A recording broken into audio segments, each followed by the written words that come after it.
I think so, and I'll throw another example out there, which is a new product category which is potentially disruptive to its industry. It's called SodaStream. This is a carbonated beverage company where you have a machine at home in your kitchen that carbonates beverage. You put tap water in a bottle and carbonate it and mix your own soda. It's potentially a disruptive new distribution channel within the soft drink industry and the beverage industry.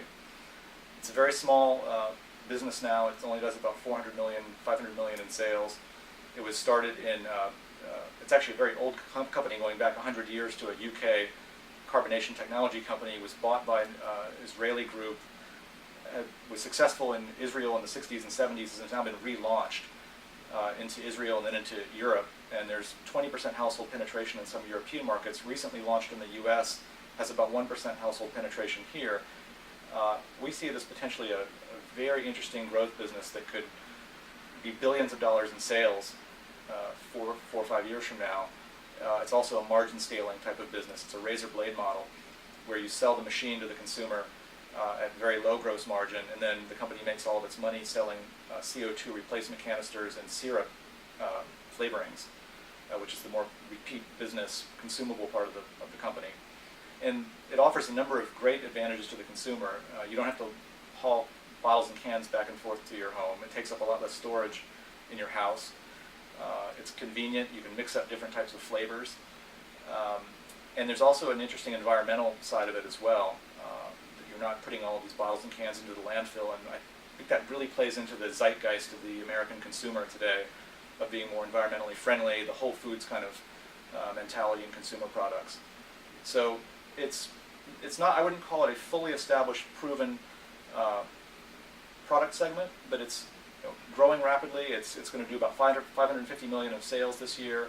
When we run our growth scenarios out in the company, we can get valuations that are double where the stock is trading now quite easily. And there seems to be a bearish bias against the company. It's heavily shorted. There's a view that it's a fad, a lot like fondue pots or bread makers, that it will be cast aside. But our own research and looking at consumer behavior, the attrition rates, we think the product is actually here to stay. We think it's got recurring relevance. And there's a lot of very interesting guerrilla marketing that's happened around the company. They've had some advertising banned, which is always a great thing in business when your advertising is banned, because it generates a lot of viral free press.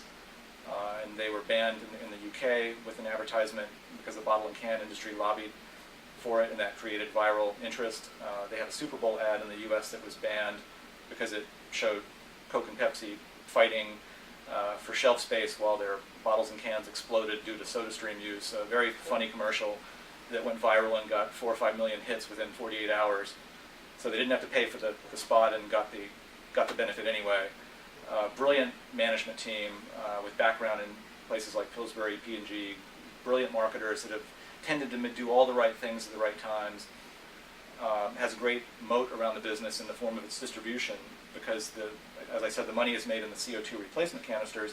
They've got a great first mover advantage where they've gone out and locked up the distribution channels for consumers to take and swap in their old cans to get the new ones.